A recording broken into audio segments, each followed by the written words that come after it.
Bom dia, bom dia, bom dia, bom dia. Bom dia, Elaine. Bom dia, Pri. Bom dia, Emerson. Bom dia, Flávio. Bom dia, Patrícia Brito. Bom dia, gente. Bom dia, bom dia, bom dia. Bom, nós estamos aqui hoje nas vésperas do livro, ou melhor dizendo, do capítulo, porque nós iremos ler o capítulo 3 de Eclesiastes, que talvez seja um dos capítulos mais replicados na face da Terra. Você já ouviu essa expressão? Há um tempo para todas as coisas. Tudo tem um tempo. Isso vai passar. Fique tranquilo, tudo está no tempo de Deus. Você já ouviu falar algo parecido? Você já disse algo parecido? Bom, inconscientemente, talvez você, através desse texto, replicou o que você leu, ou até sem saber, você está dizendo algo que está aqui em Eclesiastes capítulo 3. Exatamente, é a questão do tempo, a questão da análise das circunstâncias, medida no tempo, né? Ao passo de acontecer alguma coisa, essa expressão vem de imediato. Fique tranquila, tudo está no tempo de Deus, tudo acontece no tempo certo. Pois bem, eis aqui Eclesiastes capítulo 3. Vamos fazer uma oração e vamos ler juntos? Senhor Deus e Pai, muito obrigado por essa manhã tão preciosa, tão linda. Nós queremos aqui ler, compreender Eclesiastes capítulo 3. Que o Senhor ministre profundamente no nosso coração e que a gente possa ser nutrido com a Tua palavra. Assim nós oramos, Pai, desejamos em nome de Jesus. Vamos ler juntos? Eclesiastes capítulo 3, verso 1. Há um tempo certo para tudo, há um tempo para cada atividade debaixo do céu. Há um tempo de nascer, tempo de morrer, tempo de plantar, tempo de colher, tempo de matar, tempo de curar, tempo de derrubar, tempo de construir, tempo de chorar, tempo de rir, tempo de entristecer, tempo de dançar, tempo de espalhar pedras, tempo de ajuntá-las, tempo de abraçar, tempo de afastar, tempo de procurar, tempo de buscar, tempo de guardar, tempo de jogar fora, tempo de rasgar, tempo de remendar, tempo de calar, tempo de falar, tempo de amar, tempo de odiar, tempo de guerra, tempo de paz. O que as pessoas ganham com tanto trabalho árduo é uma pergunta que Salomão está fazendo. Vi o fardo que Deus pôs sobre toda a humanidade. E, no entanto, Deus fez tudo apropriado para o seu devido tempo. Ele colocou um senso de eternidade no coração humano. Mesmo assim, ninguém é capaz de entender toda a obra de Deus do começo ao fim. Concluí, portanto, que a melhor coisa a fazer é ser feliz e desfrutar a vida enquanto é possível. Cada um deve comer e beber e desfrutar os frutos de seu trabalho, pois são presentes de Deus. Eu sei que tudo o que Deus fez é definitivo. Não se pode acrescentar ou tirar nada. O propósito de Deus é que as pessoas o temam. O que acontece agora já aconteceu antes e o que acontecerá no futuro também já aconteceu. Pois Deus faz as mesmas coisas acontecerem repetidamente. Observei também que debaixo do sol há maldade onde deveria haver justiça. Sim, até tribunais são corruptos. Disse a mim mesmo: no devido tempo, Deus julgará tanto os justos quanto os perversos por tudo o que fizeram. Também refleti sobre a condição humana, como Deus mostra às pessoas que elas não são melhores que os animais. Pois tanto pessoas como animais têm o mesmo destino. Ambos respiram, ambos morrem. As pessoas não têm vantagem alguma sobre os animais. Isso não faz o menor sentido. Todos vão para o mesmo lugar. Vieram do pó e para lá vão retornar. Afinal, quem pode afirmar que o espírito dos seres humanos vão para cima e o espírito dos animais desce para a terra? Vi, portanto, que a melhor coisa a fazer é alegrar-se com o seu trabalho. É isso que nos cabe na vida. Ninguém nos trará de volta para ver o que acontece depois que morremos. Bom, é um texto muito reflexivo e fala muito sobre o tempo de todas as coisas. Bom, a primeira ênfase que eu gostaria de destacar aqui é a organização das coisas na nossa vida. Você pode planejar, você pode fazer sim o seu plano, você pode ter uma ideia do que será na sua vida e onde acontecerá cada coisa, mas quem organiza é Deus. Você pode colocar os tópicos, mas quem organiza na estante da vida é Deus. Deixe Deus organizar. Às vezes você vai planejar algo que vai acontecer daqui a um ano, por exemplo, e Deus faz com que aconteça agora. Às vezes você vai planejar algo que vai acontecer daqui a um ano, mas talvez aconteça depois de 5 anos. Bom, planeje, seja planejado. Nós lemos isso no livro de Provérbios, mas permita Deus organizar as coisas, porque Ele é seu Criador e sabe aonde tem que ficar cada coisa. Bem, a outra ênfase aqui é a cooperação. Eu preciso cooperar com Deus nesse tempo e não lutar contra Ele. Eu tenho que entender que, acima de tudo, há um dono e Ele é o meu dono. E eu então coopero com Ele nesse processo. Pode ser que alguma coisa abreviou muito e agora meio que eu estou freando. Não, agora eu vou acelerar. E ao contrário é verdadeiro.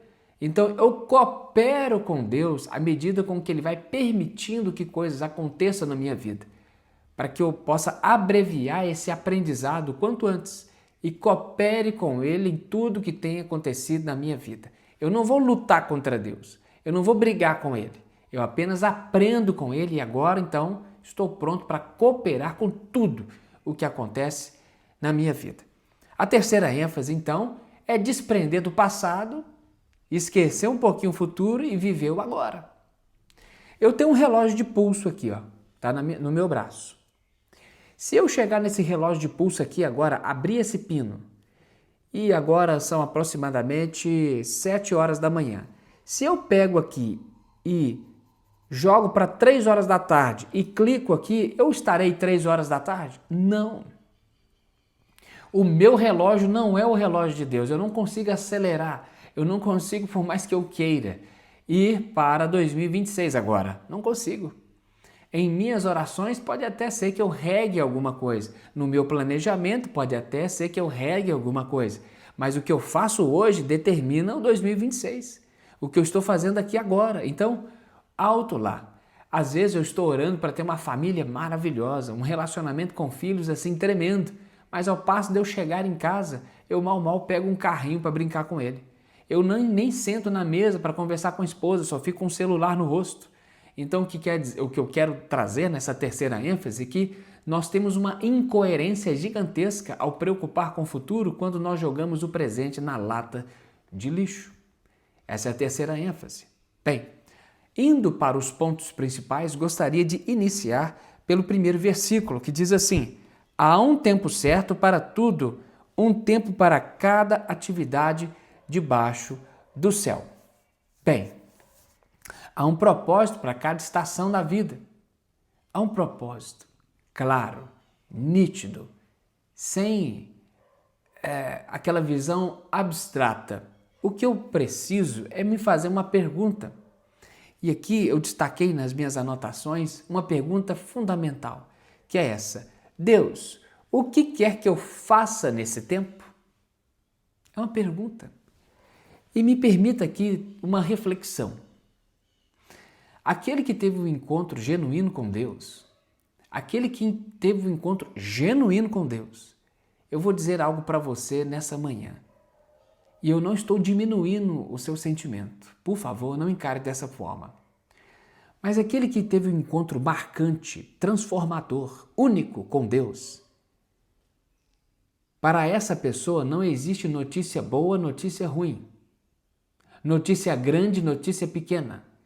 Existe apenas notícia. Porque a maior notícia que você poderia ter na vida, a maior experiência que você poderia ter na sua história, você já teve. Foi encontrar com Deus, ainda nesse tempo provisório. Não existe maior experiência do que encontrar com Deus.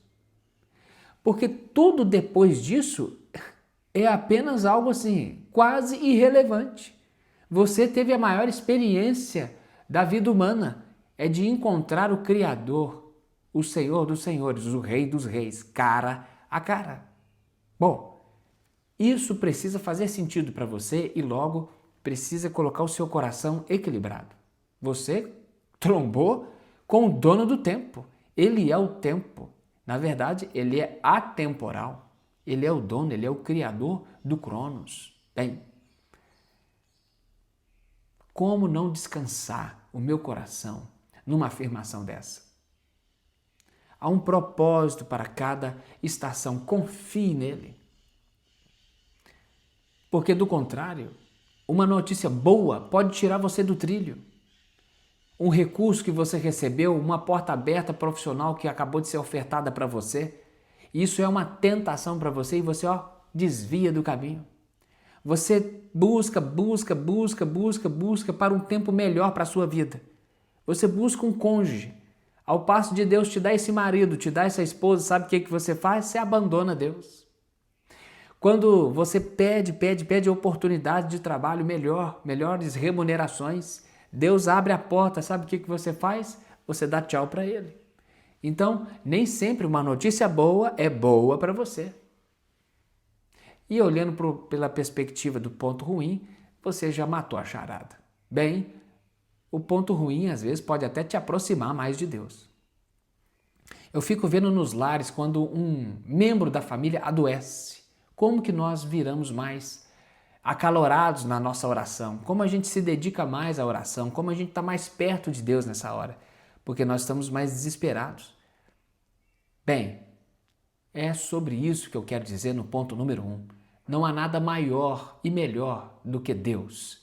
Nem bom e nem ruim. Tudo é uma notícia debaixo dessa experiência. O ponto número 2 eu gostaria de destacar no versículo de 2 a 4 e eu vou ler com você aqui. Na verdade, eu vou só dar uma pincelada, porque é aquele confronto, aquele contraste entre uma coisa e outra, né? Há tempo de nascer, de morrer, de plantar, de colher, de matar, de curar, derrubar, construir, etc. E que ele vai listando o contraste, né? Parece preto e branco, né? Em cima e embaixo. Ele vai trazendo essa visão aqui. Bom, o que eu queria trazer para você aqui hoje, meu irmão, minha irmã, querido, querida. O tempo ruim passa. O tempo ruim vai passar também. Você já teve aquela experiência de sair de férias? Às vezes você saiu 20, 30 dias de férias e quando se deu conta, no estralar de dedos, a férias acabou. E você se perguntou assim, puxa vida, parece que foi ontem que eu saí de férias, realmente as minhas férias acabaram? Tem certeza? Deixa eu conferir aqui. Passou rápido demais, não é? E agora, e quando a notícia ruim chega? Parece que o tempo arrasta. Parece que foi gravado em slow motion, câmera lenta, porque não passa nunca, a doença não vai embora, a crise não vai embora, né? O clima ruim não desaparece. Parece que está tudo devagar, é uma lesma. Não é assim que funciona? Mas eu tenho uma notícia boa para te dar hoje. Todos os dias têm 24 horas, todas as semanas têm 7 dias. Não há nada diferente entre um e outro da perspectiva do tempo. Então, o que eu quero declarar para você aqui hoje, se você hoje enfrenta um dilema, uma dificuldade, um problema, Deus está com você e isso também vai passar. Confie nele. A questão é que quando o problema chega, a gente se concentra muito no problema. Só olha para ele, só pensa nele, só tenta trabalhar nele. Mas quando eu viro um pouco para esse lado aqui, eu vejo que o Senhor dos Senhores está comigo, me sustentando, me apoiando, me direcionando, tentando me ensinar, me reerguendo, me fortalecendo. É tempo de você virar um pouquinho o rosto e ver que Deus é contigo. E há um tempo para todas as coisas. E que quando você se concentra no lugar errado, é por isso que o tempo para. Agora, quando você olha para o lugar certo, o tempo agora nem faz sentido mais. Não existe sofrimento eterno. O choro vai virar sorriso. Assim como o sol levanta, é uma assinatura de Deus para mim e para você. Quando você acorda de manhã e o sol está lá em cima, Deus está dizendo, tem luz para a escuridão. Tem mudança. Tem mudança. Vai ser transformado. É isso que Deus fala com você quando o sol se levanta e brilha sobre o seu rosto. Bem, ponto número 3 e 4, na verdade, é o mesmo versículo e eu gostaria de ver com você no versículo 11. É um dos versículos, talvez, mais interessantes do livro de Eclesiastes.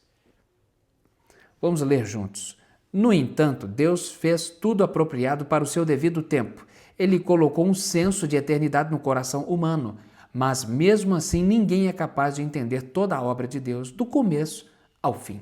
Bom, ele dá a ideia aqui, a primeira coisa que eu gostaria de conversar com você aqui agora é: com base em que, na verdade é uma pergunta, com base em que você acredita que você está atrasado para alguma coisa? Com base em que você acredita que o seu tempo está errado para alguma coisa?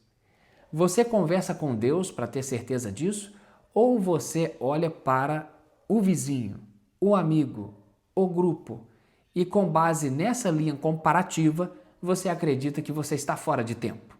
Bom, então quer dizer que você entende que o seu tempo não está bom para as coisas que você está vivendo à luz da experiência do outro, ou seja, você só se compara.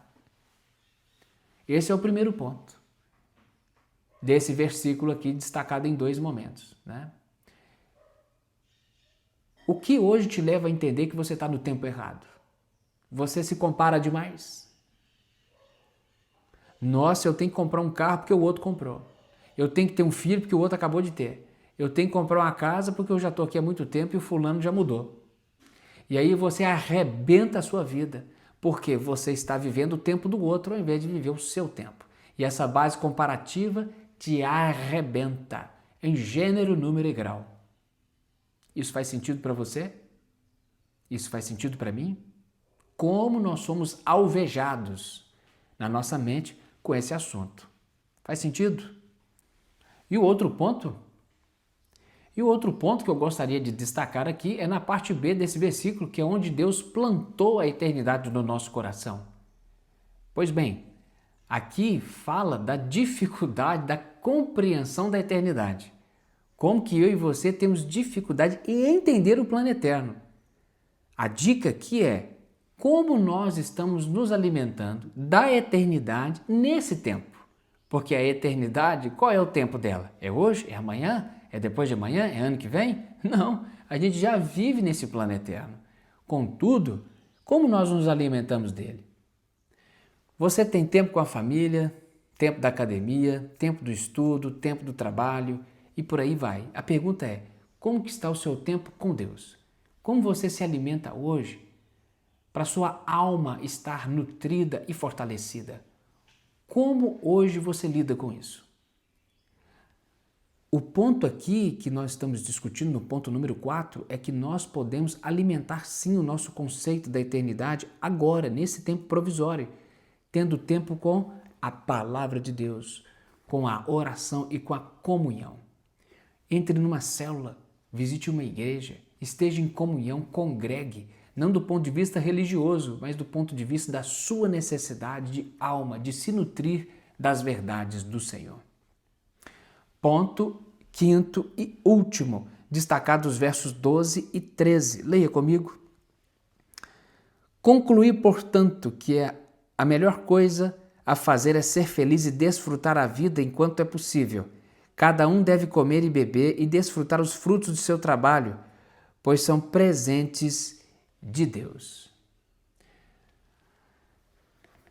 Amigo, amiga, querido, querida, nós temos presentes de Deus. Você é grato a Deus pelo seu dia de hoje? Você é grato a Deus pela casa que você tem, pelo carro que você tem, pela mãe que você tem, pelo cônjuge que você tem, pelo filho que você tem, pelo provento que você conseguiu esse mês?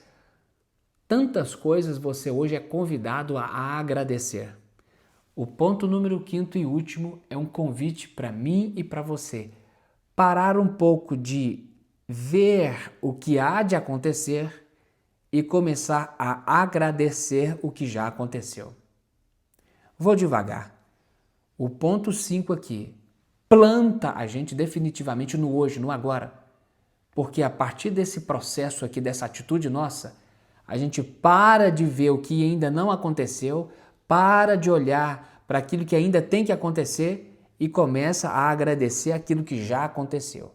E eu encho o meu coração de gratidão. E isso abre uma porta, um acesso, uma ligação, uma conexão com Deus, que provavelmente eu e você ainda precisamos evoluir bastante. Como hoje é o seu coração relacionado à gratidão? Bom? Ruim? Médio? Precisa melhorar? Já é bom? Já está satisfatório? Bem, isso manda muito de como você vai viver a sua vida. Pare de murmurar, pare de ficar ansioso com o dia de amanhã e comece a trocar tudo isso pelo agradecimento do dia de hoje. Isso é Eclesiastes capítulo 3. Que Deus possa ter ministrado ao seu coração e que você escolha a melhor parte do tempo, que na verdade é Ele que é o dono do tempo. Vamos orar? Senhor Deus e Pai, muito obrigado por essa manhã tão incrível, tão prazerosa. Nós colocamos diante do Senhor nosso coração, que custa a compreender o tempo de todas as coisas. Nós queremos aqui refletir e mergulhar nas suas águas, descansar nas suas decisões. Nós queremos nos submeter àquilo que o Senhor já desenhou para nós. Nós confiamos, Pai, e agora entregamos o nosso coração para o Senhor. O Senhor é o dono da vida, o Senhor é o dono do tempo, o Senhor é o dono de todas as coisas. Por mais que a gente planejou tudo, hoje a gente entrega para o Senhor, para que o Senhor organize a nossa vida. Por mais que a gente já tenha pensado em tudo, talvez, a gente entrega para o Senhor agora, para que o Senhor faça a tua vontade e não a nossa. Em nome de Jesus. Amém. Que Deus te abençoe, querida. Em nome de Jesus.